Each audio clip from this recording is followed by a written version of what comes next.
Welcome back to the West Ham Fans Premier League Roundup. This is a show where we talk about every other team that isn't West Ham, and we just round up the Premier League.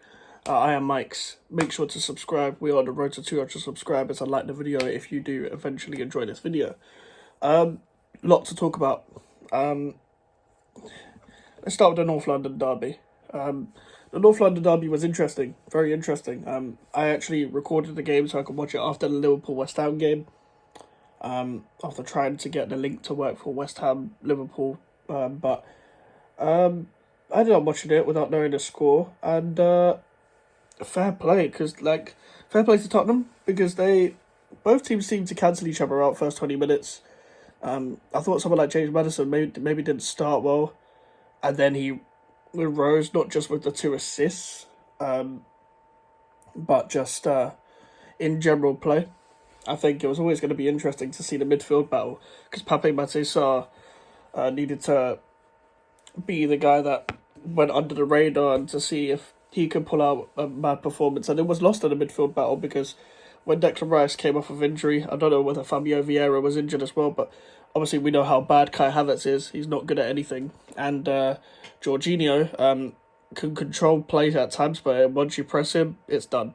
And we saw that again with Jorginho. You know what you're going to get with him. And Tottenham probably, I'd say Tottenham played better than Arsenal overall. So I would say if there was going to be a deserved winner, I would say it would be Tottenham because I've noticed this with Arsenal from what I've watched this season. I want to say I've watched every Arsenal game apart from the Fulham one. And I think Arsenal run out of ideas with their football sometimes.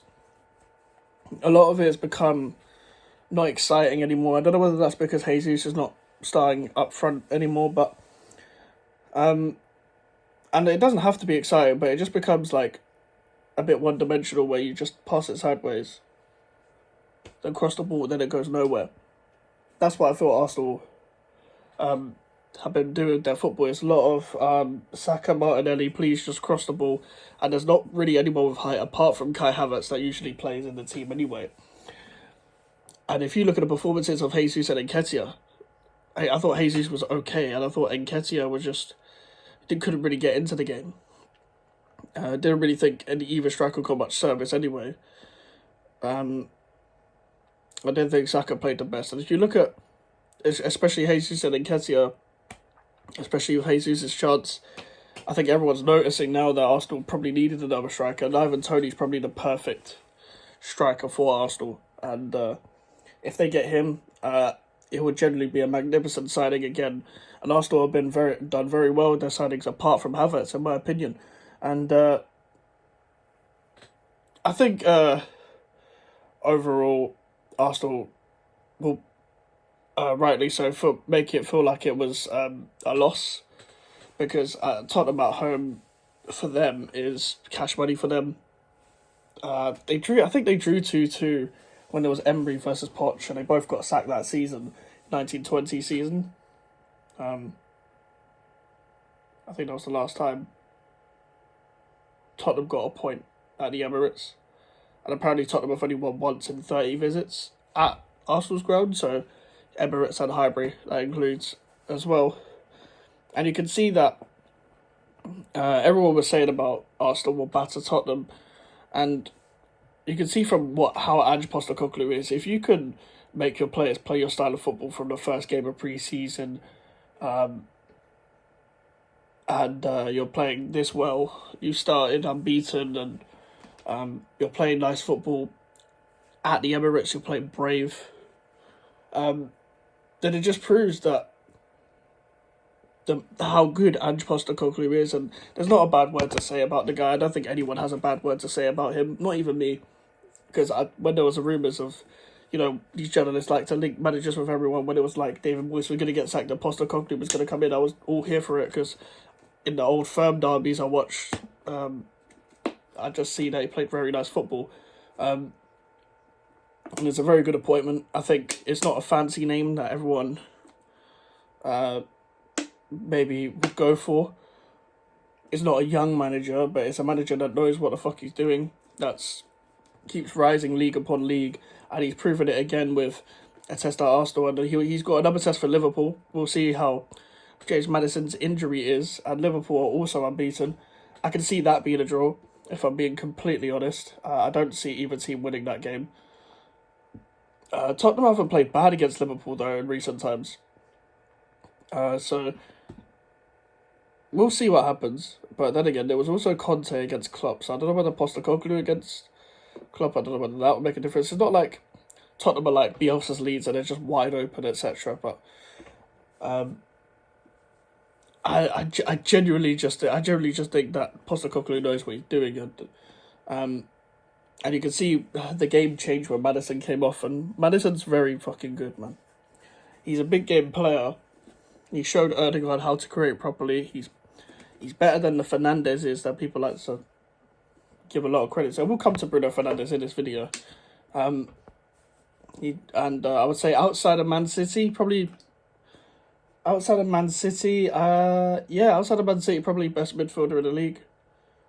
Outside of Man City. I'm trying to think. Liverpool's midfield, yeah, McAllister, fair enough. Chelsea, fair enough. They've got some good midfielders. I would put Maddison, maybe third, fourth below Rodri, Silva, and De Bruyne. We're just going midfielders in general. Maybe Declan Rice as well. I'll put there as well. And then again, if we're including sixes, maybe I'll put him a bit lower than fourth or whatever. But still, one of the best midfielders in the league by far. And he was doing this at Leicester as well. But when you're playing for a more confident, a new, a fresh, possession-based, brave football team, you get to show your qualities, you get to express yourself, and this fixture never really disappoints. I would say after the Tottenham second goal, I think the game kind of died a little bit, but Arsenal didn't really have much of a response when Tottenham equalised twice. A deflection and a penalty that probably shouldn't have been given anyway. I don't know what Romero is meant to do about the handball, because it's close proximity, and also it's not like he's blocking the fucking goal, is it? But according to the rules, the unnatural position and all that shit, I think we just need to go back to the handballs where, whether it's ball to hand or whatever, because if the ball is moving towards the arm and the arm is not moving towards the ball, it's not a penalty. If the arm is moving towards the ball when the motion is happening and all that stuff, handball. The handball rule used to be quite simple. And VAR isn't helping because it's just proving how stupid these officials are. But less about officials, more about the game. And Arsenal need to grow up a bit. Because Gabriel and Saliba, fair enough, you've got a great centre-back pair, and Ben White needs to get back to his form. Zinchenko, you know what you're going to get with him. He'll go into the midfield, he'll invert all that shit, and then he will not defend properly. Declan Rice, you better hope he's not injured, because he was the reason why Tottenham didn't score as many. It's because of him. Because his defensive presence is top. It's top. They should have signed an actual midfielder, not Kai Havertz, because he can't play that left 8 role. Erdegaard needs to step up in big games. Maybe Saka needs to rest. Saka needs to rest, because you can't keep overplaying someone, and they say they're playing with injury. He always looks like he's playing with injury. Every time he gets into a challenge, he can feel it. And that's probably why we haven't seen the best of him this season. You're overplaying him. He's played like 80 games in a row. And I just feel like he's going to either get burnt out or he's going to have a long-term injury that's going to absolutely fuck him. And put Jesus back in a false 9. I don't think Enquiries is good enough. I don't think Enquiries was the main problem of yesterday, but he's part of many problems at Arsenal that he's just not good enough for Arsenal. It's simple, he's not that good. It wasn't his fault completely, but he has to take part of the blame, same as the manager, same as Kai Havertz, same as Jorginho, same as Odegaard. A lot of players, and Saka, they all need to take blame. Jesus for missing that chance. But I'm just putting a statement out, and Katie is just not good enough for Arsenal. Let's move on, because we spent 10 minutes on one game. Chelsea, Aston Villa. Chelsea lost again. Classic Chelsea. I know we lost this weekend as well, but we lost to fucking Liverpool at Anfield. And Chelsea's running until December is not looking good, apart from Burnley and maybe Fulham, even though Fulham battered them last season. I think Fulham, if it's at Fulham's ground, I reckon Fulham will win again. I don't see Chelsea winning that. I didn't see why people thought Chelsea were winning this game. I know Aston Villa are leaking, but are Chelsea scoring? I don't see Chelsea scoring. And from the highlights, apparently Mudryk played well. I couldn't see that from the Match of the Day 2 highlights. Nicholas Jackson's been booked for dissent again, and he's missing that, so it will be time for Armando Broja to rise, who's a very good player. Congratulations on him coming back from injury. Raheem Sterling was starting off the season well. He probably needs to pick that back up. Is it Poch's fault? Kind of. You're playing Colwell at left back, bro. From what I see, he's not a left back, but apparently it wasn't that bad. Then again, Chilwell, Cucurella, they haven't really played well either, neither of them, the past 18 months, something like that, or maybe 12 months. Since Cucurella has been at Chelsea and Chilwell last season, neither of them played well, but I do think Cucurella deserves another chance, because it's been a while. Maybe Pochettino doesn't really fancy him.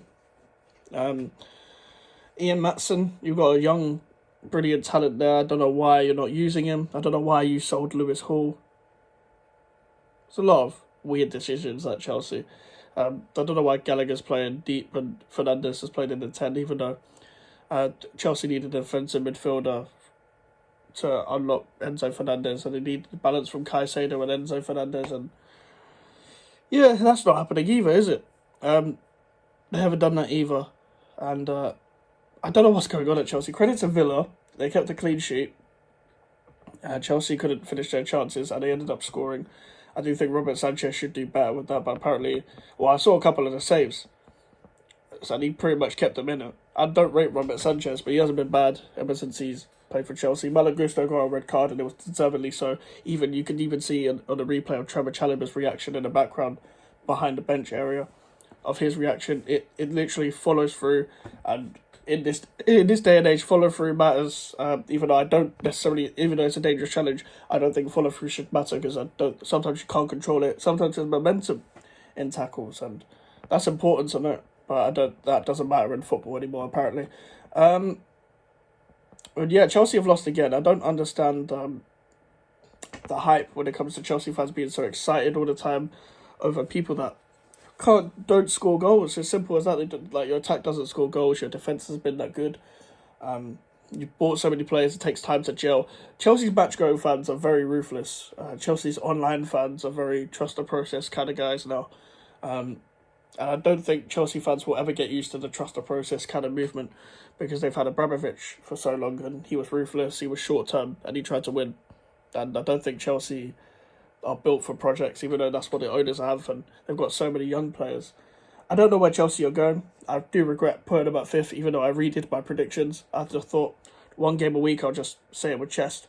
They're probably not going to finish top 8 right now as it looks, but then again, September, who knows? Maybe they'll rise in the big games, but I just don't see it. Even though you sold a lot of bad players and a lot of good players, who is going to rise now? I think it's important to give some of the new signings time, yes, but as a whole, it's not looking good.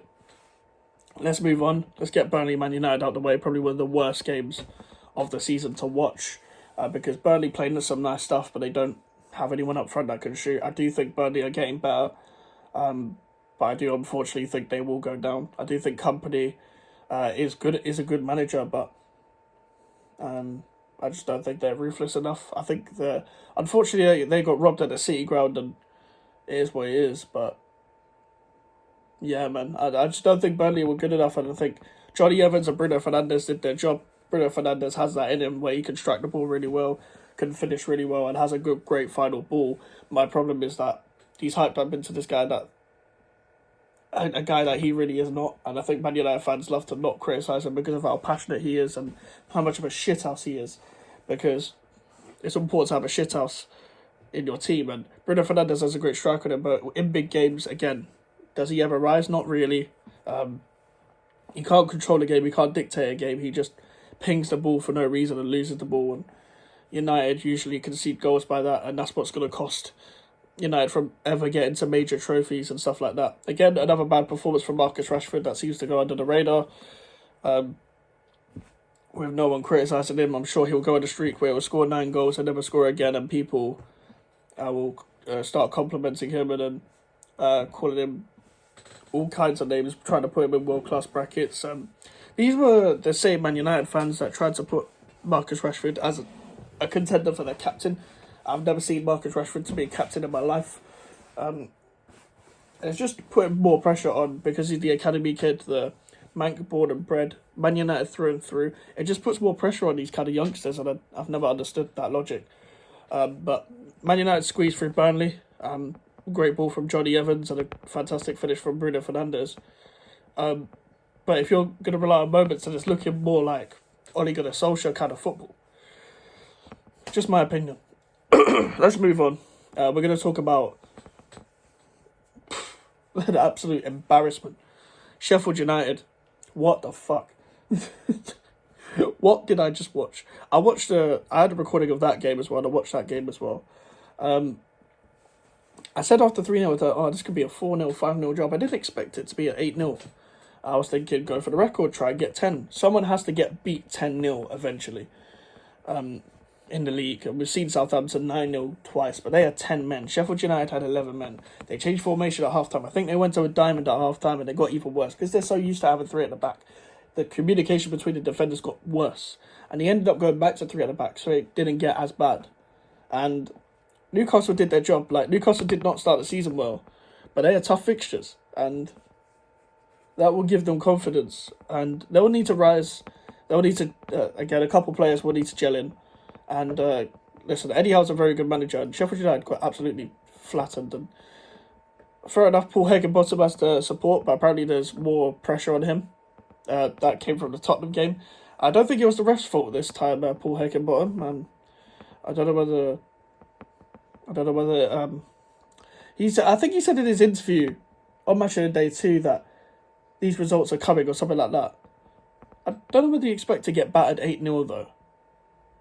But they just haven't done good enough in the transfer window, and they're relying on poor Cameron Archer to get them out of trouble, and this Traore dude who looks good when he came on. But yeah. Newcastle did their job 8-0. It's ridiculous. The first team to have 8 different goal scorers in the Premier League game. So that's one record. Listen, West Ham played them next, so hopefully my team can do the job as well. I know their fans will be up for that game for reasons from a long time ago. But let's move on. Manchester City beat Nottingham Forest. Rodri got a red card. It was a head loss moment. City ended up being resilient at the end and putting Nottingham Forest to the sword. It's one of them games where you watch Man City versus a team that just wants to defend for the whole game. And the problem is, this always happens against Manchester City, where the team just, cool, we're going to try and defend and hit them on the counter, and it never ever works. It never works. It barely... How many times have you watched Man City play a team that just want to defend and they still win? It's not going to work. You have to kind of put your attack on them half the time because they are going to be open. That's why I was so angry about my loss. That my team's lost to City as well, and it didn't work. And Rodri, I don't know what the fuck he was doing. To be honest, Morgan Gibbs-White made a fucking meal out of it. I don't really think that one and the Casemiro one from last year against Palace were either red cards because he just put his hands there and then 2 seconds later, Gibbs-White just falls like he just died. But VAR see that and they still, yeah, cool, whatever. I don't think those should be given as red cards, but at the same time, what if Rodri put his hands there for? It's nothing malicious, but you shouldn't be putting your hands there. Just my opinion, as I've been saying throughout this video. But great goal from Phil Foden. And Mateus Nunes dipping into the goals and assists bracket already. Again, assist for Erling Haaland's goal. And listen, City don't make bad signings that many times. Maybe Calvin Phillips might turn into a bad signing, but it's also Calvin Phillips' job to now rise for other games. And yeah, listen, going through other results, Luton Town Wolves. I don't know how that was a penalty, but I don't know what Belgrade was. Is it called Belgrade or something? He got a red card. Don't know what he was doing. Just kicking Tom Lockyer, who I don't think is good enough for the Premier League. Luton Town probably missed an opportunity to beat a 10-man Wolves. They've barely scored all season, and they're probably going to go straight back down, unfortunately. I'll be very surprised if Luton get a win anytime soon. The games are only going to get tougher if you can't beat Wolves. Crystal Palace Fulham was 0-0. Sure. Everton got their first win of the season. They deservedly beat Brentford. And Brighton beat Bournemouth. Bournemouth kind of bottled that from what I saw in the highlights. But let me know what you think in the comments. Make sure to leave a like and subscribe if you're new. Social media's up in the description if you want to follow me in the email for any inquiries. I'll see you guys later. Goodbye.